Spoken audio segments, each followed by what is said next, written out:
Does your website need more traffic? Well, visit overflowcafe.com today. They make websites popular, and over 41,000 people use their service to gain more customers. They are winning at business. What about you? Visit overflowcafe.com today. Welcome to Rockefeller's Barbershop. This is the day that the Lord has made, and I will be blessed and be glad in Him. Today I want to introduce myself. My name is Rico Rodriguez at Rockefeller's Barbershop here in San Antonio, Texas, 1733 Babcock Road. My phone number is 210-782-5188. Come out and get your haircut here at Rockefeller's Barbershop. You are listening to I Am Refocused podcast on iHeartRadio. You are listening to I Am Refocused podcast special edition with your host, Shemaya Reed. This podcast is designed to inspire you to live your purpose and regain your focus. Now, let's tune into today's podcast. This is I Am Refocused podcast, and today we have another special edition. So, as you guys know, you and ladies, this is how we get down, man. We get these awesome people. They're CEOs, they're music artists, they're entrepreneurs. They're just basically successful people doing their thing in their career. Before we get to today's show and introduce a person, I want to give an awesome big shout out to our sponsors. First one, you know what it is, man. Rico Rodriguez, Rockefeller's Barbershop, our official partner for the podcast when we record on Thursdays. And also Miss Kim of River City Donuts, San Antonio, Texas. And Bebe McClinton, All Sports Speed and Conditioning. You can find his website, allsportsfitness.net. D.W. Brooks Funeral Home. And last but not least, overflowcafe.com. If your business is in need of some major traffic to help you get some sales and some more leads, man, you need to go visit overflowcafe.com. Man, we got an awesome show today, guys. We have an R&B singer, songwriter, Mr. Imaj. How you doing today? Man, good, man. Blessing, man. How are you, man? Man, I'm doing great, man. So, man, tell our audience about you, man. Give us a little backdrop. Well, yeah, I'm Imaj from, born and raised in Dallas, Texas. As you know, I'm a music artist, producer, songwriter.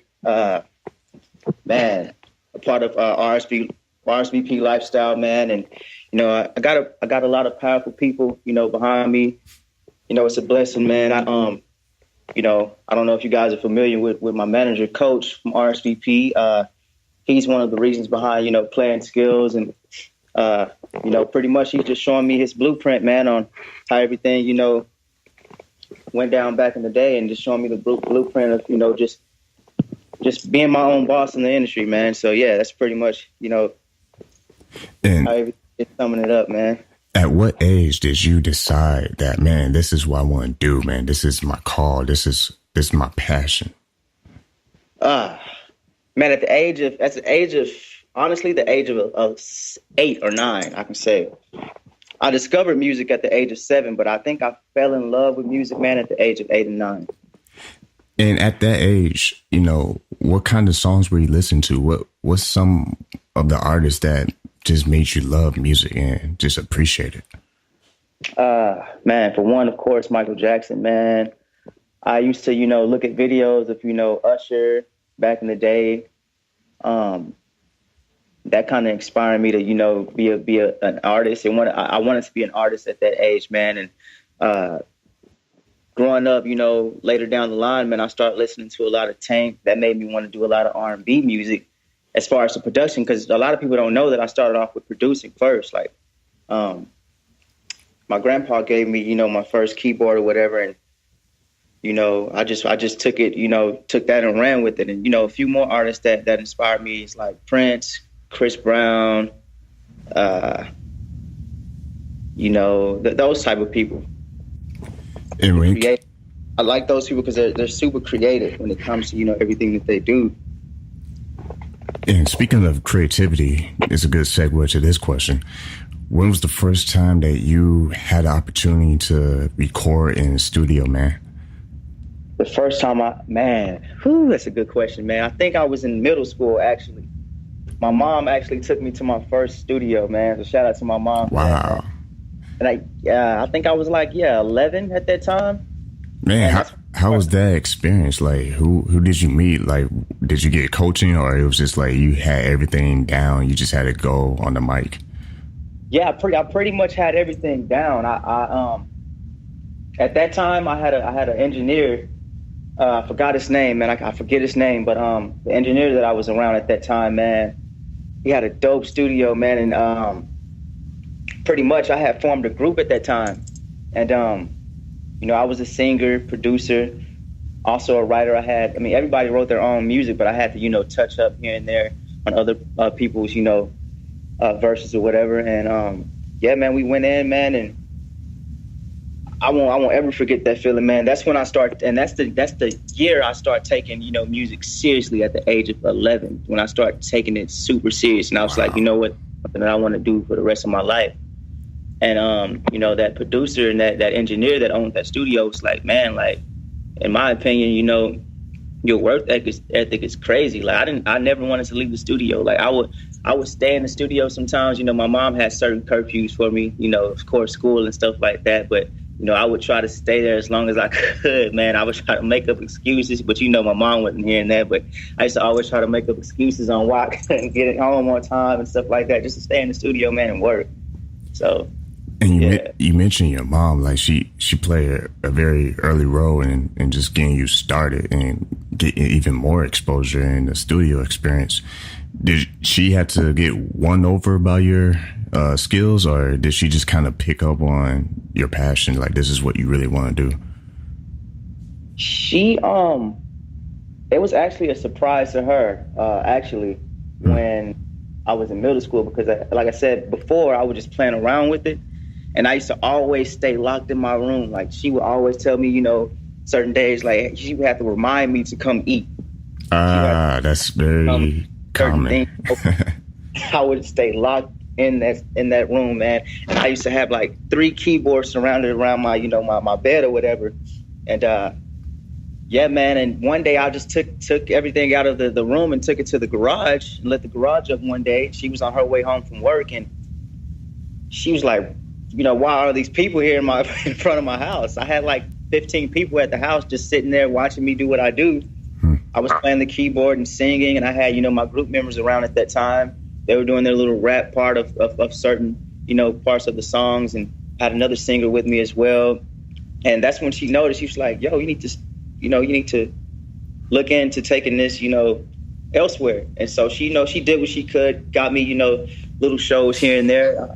I went to my first club, man, at the age of like 14. And I performed, a few records. And that was also, a very, very awesome moment, in my lifetime back in the day. And what was some of the things that you learned along the way, as far as, I'm sure you got songs out, you've been performing. What's some of the things that you learned with that process of taking your music to another level?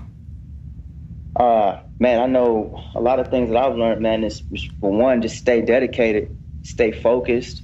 I've always been a dedicated, focused, man, even at a young age. Like, I would never let anyone tell me, that I couldn't do certain things.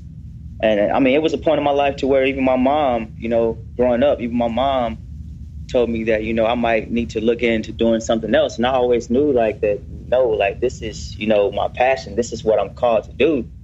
Because, like I said, I used to stay locked in that room, and it was just a vibe that used to always be around me, man. And I used to always feel God's spirit around me, man. So I never let anyone tell me that I couldn't do certain things that I knew I could do.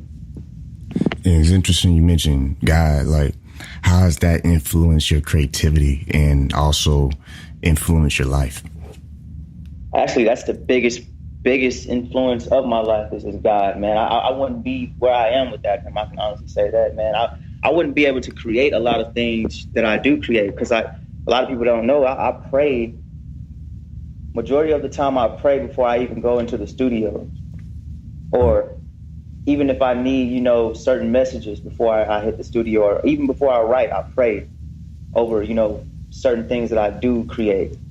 And, you know, it's certain things that I do create that I'm just having fun and vibing out. But, you know, overall, when it comes down to the real deal, like, for instance, the Something Real that I have out, like, that was something that, you know, I had to talk to God about before I even laid that record down, you know. Full, like, I have a lot of records that I prayed on before I even, you know, started creating them. So yeah, God played a huge part of my life as far as, you know, everything. And it's very interesting because, you know, recently, you know, Snoop Dogg, he been doing some really cool projects. Yeah, some faith-based type projects with some legends, not amateurs, you know, not like newbies, if I could put it that way, with the music industry, but he's really tapped into the gospel industry in a unique way.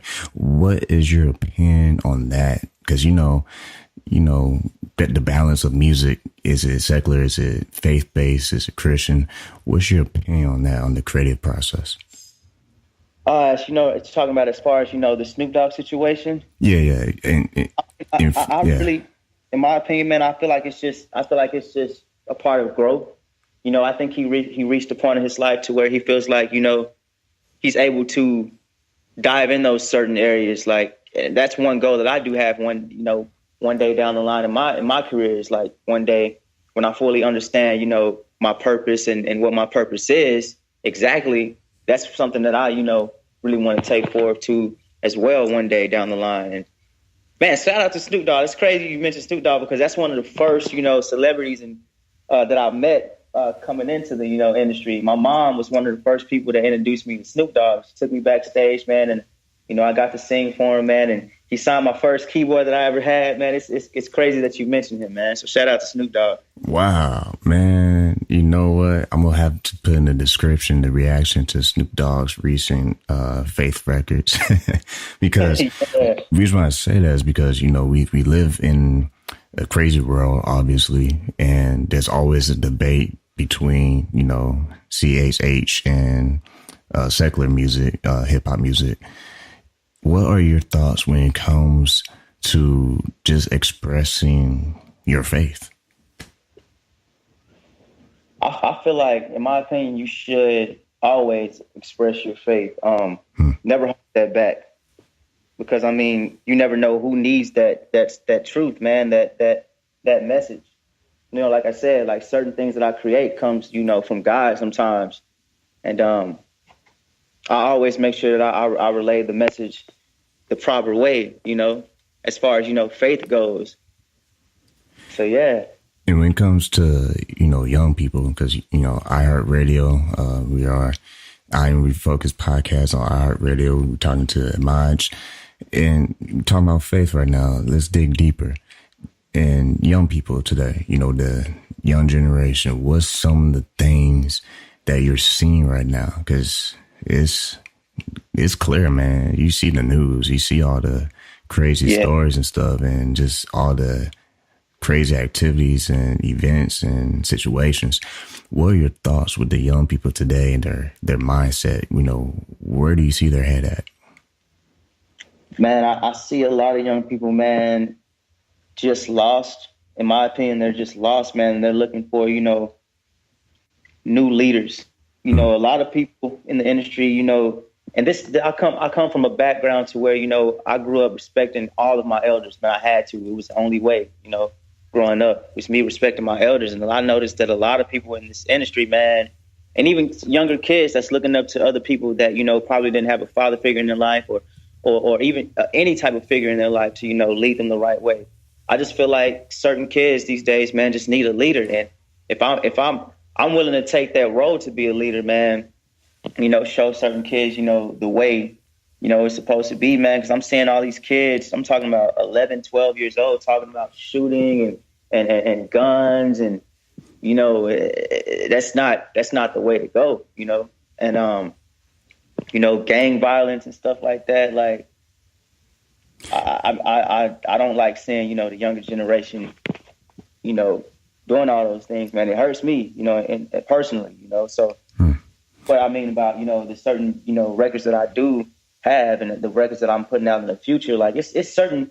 I want to put out good energy, man. That's my whole purpose. It's just putting out good energy, man. Like, it's not about the violence. It's not about the shooting. It's not about, the gang banging. It's not about none of that, man. Just kick back and have fun. Like, back in my day, like when I was younger, man, I wasn't thinking about shooting or anything like that, man. I was thinking about going outside, hitting the park, shooting some hoops, playing football, stuff like that, man. And girls, of course. And I want to tie something together. You say you met Snoop, and were there any words exchanged? Did he give you any words of advice with music, or did he give you any kind of wisdom, anything? Yeah, actually, I'll never forget. Like I said, I got to sing for him. The whole group got to sing for him or whatever, and after we got through singing or whatever, he told me and told all of us, man, just never give up, stay in this, like, stay in that lane, don't let anybody tell you can't do it. And he said one day down the line, we might meet up and cross the same paths and stuff like that. So that's one of the main reasons why I haven't gave up as well, is certain words that certain people gave me down the line, coming up in this industry, man. That's real. And ever since. And what's good about what you just said, it just popped in my head, and I love the way the show flows, because it's really no script. It's just like conversation. So, what you just said about not giving up, and Snoop saying you never know when we might cross paths again. Like, that's real, because you can fill in the blank and just name any person in the world that's wealthy, successful. And if you do that, I guarantee 100% of them have a story. Because not anybody, 0 people can claim that they got everything easily, or that it just fell in their lap. It all required some kind of work ethic, some kind of vision, some kind of plan.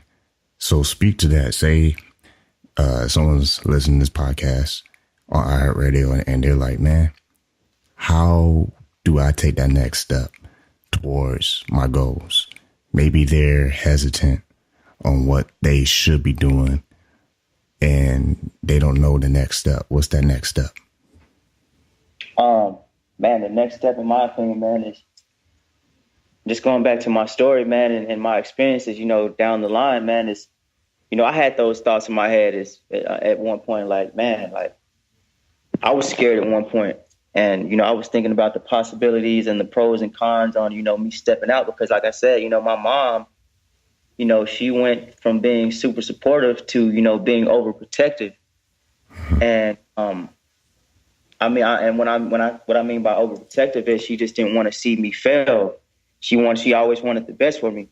And, I took it upon myself, man, to just make that step happen, man. I jumped off the edge, man. And, it was some ups and downs, man. I was homeless at one point, by choice, because, that's how much I believed in my craft, man, and believed in what I wanted to do. My mom always told me, like, after I turned, 17, 18, that, if I was going to do music, I can't do music there. I got to do it somewhere else. Don't bring it into the house, because I'm tired of, certain people don't see what you see. Mm-hmm. And going back to the faith, I jumped out on faith, man. And,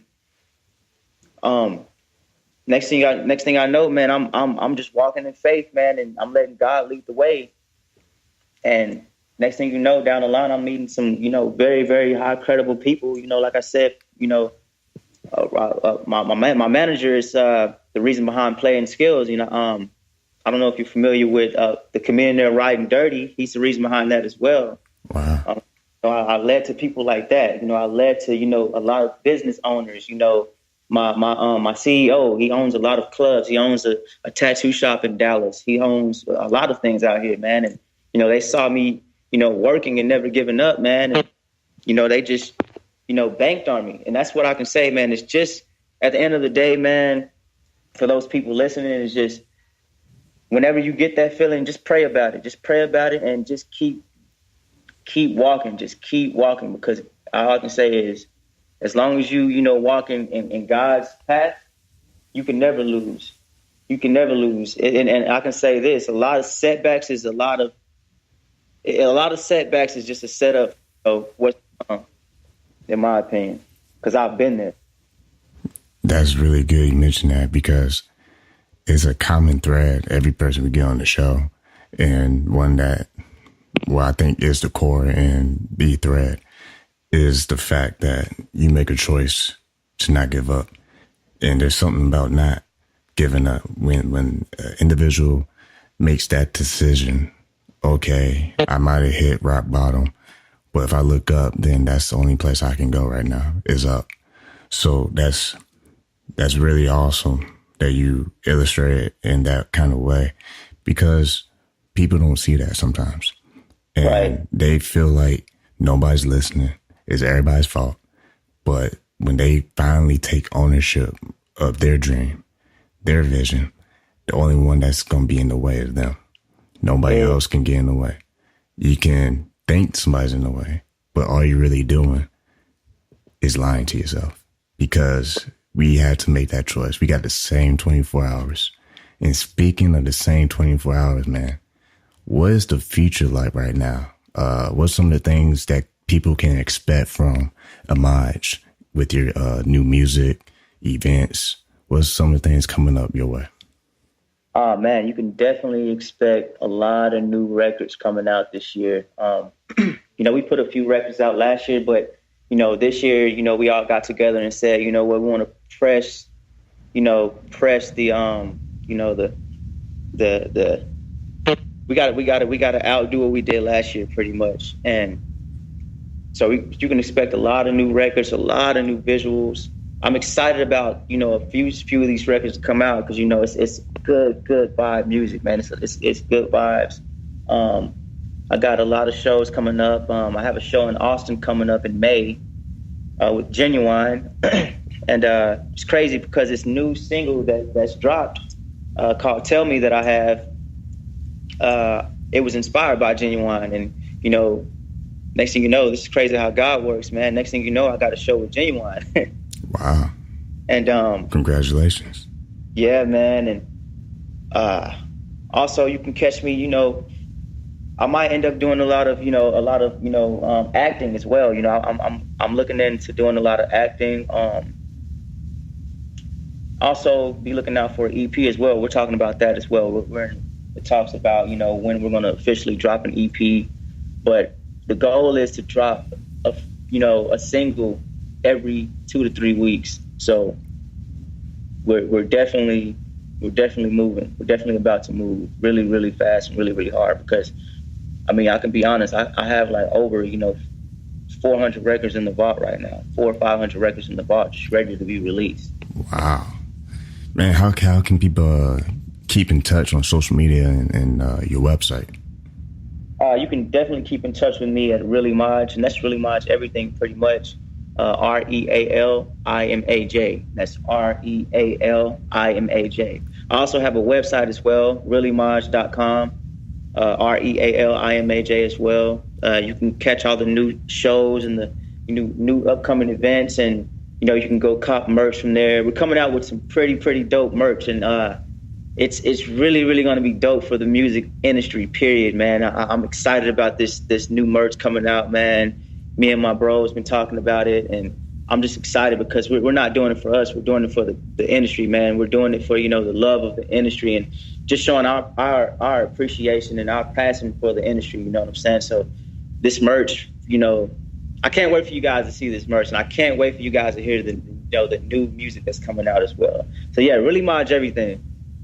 That's what's up, man. And also, real quick, what's some of the things, as far as what you see in the music industry, what's some of the things that you feel is exciting?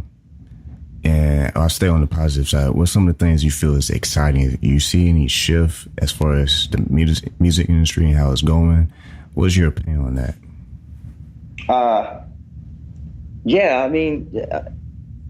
As far as the music industry shifting, most people think in my opinion, from being around a lot of people, when the music industry, shifts, some people get scared, some people get, negative about the changes, and it's like, it's cool. Like, you got to be able to accept and adapt to certain things, because I mean, the music industry changes, daily. In my opinion, it's new people coming out daily, and you can't control a person's path. You got to accept it and keep it moving, and that's my opinion. Like, I just always adapt to certain things. I'm good at adapting in certain environments, in certain areas of anything, actually. That's a great answer, and I like how you said adapting, because yes, that is very true. There could be thousands and hundreds of thousands, even millions of singers, songwriters, piano players, whatever, you just fill in the blank, business owners, but only one that can control themselves is that individual living their life day to day at a time. And that's a issue some people face.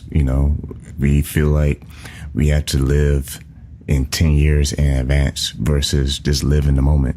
You only got this moment, so make it great. Right. We get so caught up in how so-and-so is getting all this success and all these awards. That's great, but you don't know what chapter they're on. I heard a wise person tell me, you don't know what chapter they're on. They can be on chapter 82 while you're on chapter 3. Right. You got to enjoy the process, and I see you doing that. I mean, man, just listen to the beginning of the show. His journey, he had a passion. He went for it. Mom took him to the studio, went for it. Met Snoop in the backstage, went for it. Man, this show needs to go. Like, go for it, like, that's gonna be the title, go for it, because only people that get fed are the ones who stay hungry. Exactly. So I'm not going to take up too much of your time, man. I appreciate this interview. What's the last thing you would like to tell your fans, people in general, and also shout outs? Man, I just want to tell, my fans, I appreciate you guys following me and keeping up with everything that's been going on in the past, few years. And I promise you guys that I won't let you down. And just to people in general, I want to say, if you have any dream, any, ideas that you have, honestly, in my opinion, I can tell you, just never give up. And I'm telling you this because I'm living proof of, never giving up on, my passion and my craft. I mean, I went from being homeless to being on tour with Tank, being on BET Jams, being on MTV, stuff like that, and more is to come, So I can say to my people, just never give up. Stay focused, stay dedicated, stay positive. Good vibes only. And, man, he got bars, man. He got bars. It's obvious you in the music industry, man. Man, there you guys and ladies, you have it, man. You got some keys, like DJ Khaled would say, man. You just got some keys thrown at you. Don't you forget what he just said, man. And also, man, dream big, man. Whatever you do in life, go for it. Stay hungry. And like he said, man, he must have heard some of our shows, because we always end it with focus, stay focused. So before I end the show, I want to give a big shout out to our partner, Rockefeller's Barbershop. Every Thursday we are there doing the show. This is a special edition with the music artist Imaj. Before we go away, man, like we always say before we close the program, keep God first, stay focused, and peace.